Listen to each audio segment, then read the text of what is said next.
Bueno, Mati, seguimos. Obligaciones solidarias. Ahí nos habíamos quedado. Sí, obligaciones simplemente mancomunadas era el anterior. Este sería el punto D. Obligaciones solidarias tenés a partir del 827 cuando hay solidaridad. Acá, bueno, tenés que tener en cuenta que vos tenés varios sujetos, una causa, única causa que va a venir de un título constitutivo que puede ser por la ley o por una convención entre las partes que has establecido esta solidaridad. A partir del 828 lo vas a tener. Puede ser una solidaridad activa, una solidaridad pasiva, ¿sí? Ya sea por causas, ya te lo dije, por la ley o por una convención de las partes. ¿Qué quiere decir activa o pasiva? Acreedores o deudores, ¿sí? Lo vas a tener en el 830, a partir del 833. Ahí te dice solidaridad pasiva y después más abajo vas a tener a partir del 844 solidaridad activa. Medio que se mezclan en el código, si te vas al código lo vas a notar. Lo vamos a trabajar desde ahí si querés. En el 833. Ahí lo vemos también. Un segundito. En la primera parte vos vas a notar que en el 827 tenés las solidarias, obligaciones solidarias, tenés conceptos, fuentes, los criterios de aplicación, circunstancias de los vínculos, defensas y cosas juzgadas. ¿Sí? Ahí vas a tener el concepto del 827. Te va a decir, bueno, prioridad de sujetos, causa única, el título de razón, las fuentes. La solidaridad no se va a presumir, debe surgir inequívocamente. ¿Por qué? Porque es una excepción, la solidaridad. Es decir, ¿por qué? Porque todos responden por el todo, ¿sí? Es decir, el acreedor le puede pedir a cualquiera que cumpla por el todo, ¿sí? Es el criterio de aplicación. Es decir, cada uno de los codeudores son solidarios. Es decir, cada uno de los codeudores o sea, y ahí te explica el 829. Son codeudores solidarios, esa es la solidaridad pasiva, y los codeudores solidaridad activa, ¿sí? Todos representan la totalidad. La incapacidad y capacidad restringida de uno de los acreedores solidarios no perjudica a nadie. Es decir, las defensas se pueden oponer a los acreedores comunes a todos ellos y las defensas personales pueden exclusivamente oponerse por el deudor y acreedor a quien corresponda. Es decir, no se extiende, ¿sí? Las defensas te corresponden a vos, no lo vas a poder extender a las demás personas, ¿sí? Las cosas juzgadas contra los codeudores no es oponible a los demás, es decir, cada uno corre por cuenta suya, ¿sí? Es decir, cada uno corre solo. Y después tenés, en el parágrafo 3, vas a tener solidaridad pasiva y solidaridad activa por el otro lado, ¿sí? Ahí tenés el derecho a cobrar, y le dice, el acreedor tiene derecho a requerir el pago a uno o a varios o a todos, ¿sí? Sucesivamente o simultáneamente, es decir, los demando a todos o demando a uno, y tienen que pagar. El derecho a pagar dice, tienen derecho al pago de la totalidad todos, ¿sí? ¿Cuáles serían los modos extintivos? 3 y el 835.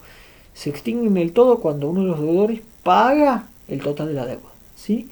La obligación también cuando el acreedor renuncia al crédito a favor de uno de los deudores solidarios, cuando se produce la novación, dación o compensación entre los acreedores o uno de los deudores, la confusión entre el acreedor y uno de los deudores solidarios solo extingue la cuota de la deuda. Es decir, ese deudor como que pagó su parte, le puede exigir a los demás el resto, ¿sí? La transacción aprovecha a los otros, pero no puede ser opuesta. La extinción absoluta, si el acreedor renuncia al crédito, renuncia expresamente a la solidaridad en beneficio de todos, consintiendo la deuda, este se transforma simplemente en mancomunada. ¿Qué quiere decir? Ahí tenés el caso del 836. Es decir, no renuncia al crédito el acreedor, pero puede renunciar a la solidaridad en beneficio de todos. O sea, como que divide la deuda, ¿sí? Renuncia a la solidaridad, pero no al crédito. Entonces, el crédito era por 100 y tiene 5 acreedores, 5 deudores. Entonces, a cada uno, 20. ¿Sí? Eso es extinción absoluta. La extinción relativa es si el acreedor, sin renunciar al crédito, renuncia expresamente a la solidaridad en beneficio de uno, ¿sí? Continúa siendo solidaria para los demás, pero se deduce la cuota. Es decir, de los 5, le digo, bueno, a uno reduzco. A este le debe 20, pero los otros 80 se los cobra cualquiera de los otros, ¿sí? Ese es el 837. Después tenés interrupción y suspensión de la prescripción. La interrupción del curso está regida por el título primero del libro sexto. El deudor, 840, el deudor que efectúa el pago puede repetirlo de los demás codeudores según la partición de cada uno, o sea, de las cuotas. Y ahí vamos al 841, o sea, dentro de los solidarios, o sea, dentro de los deudores, ahí tenés que ver las cuotas, cómo dividís entre los solidarios, ¿sí? Hay reglas entre los deudores, ¿sí? Y ahí tenés que ver cómo arreglamos entre nosotros deudores, ¿sí? Te haces un esquemita, ¿sí? Tenés el acreedor y los deudores. Te lo hago así. Este es el acreedor y estos son los deudores. Todos respondemos ante este. Pero entre nosotros nos tenemos que arreglar con el 841, ¿sí? Se determinan, según lo pactado, la fuente o la finalidad de la obligación, las relaciones entre sí, las demás circunstancias, ¿sí? Bueno, la cuota entre los insolventes es cubierta por los otros y la muerte del deudor.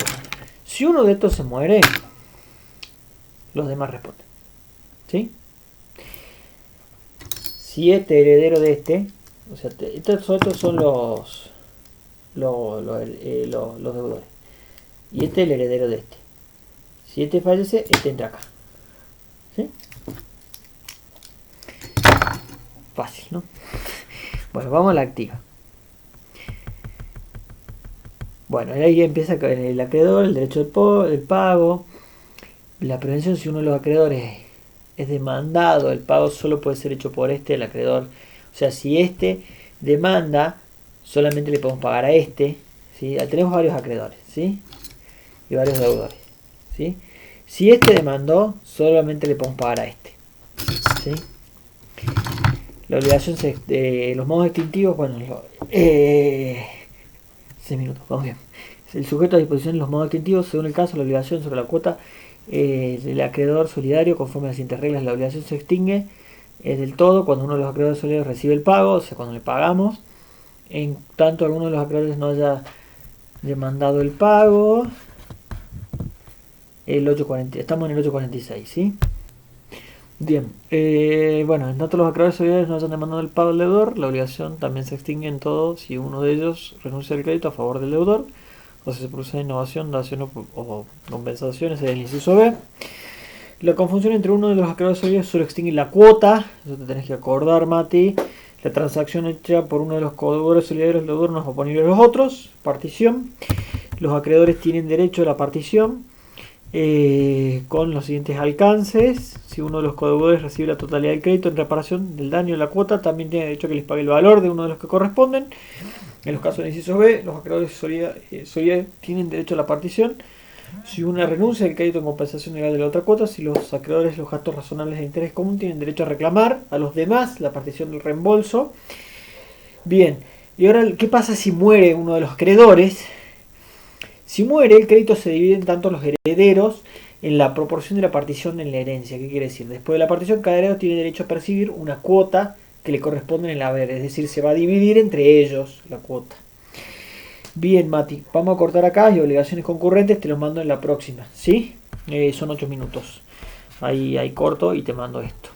Te mando un abrazo, Mati.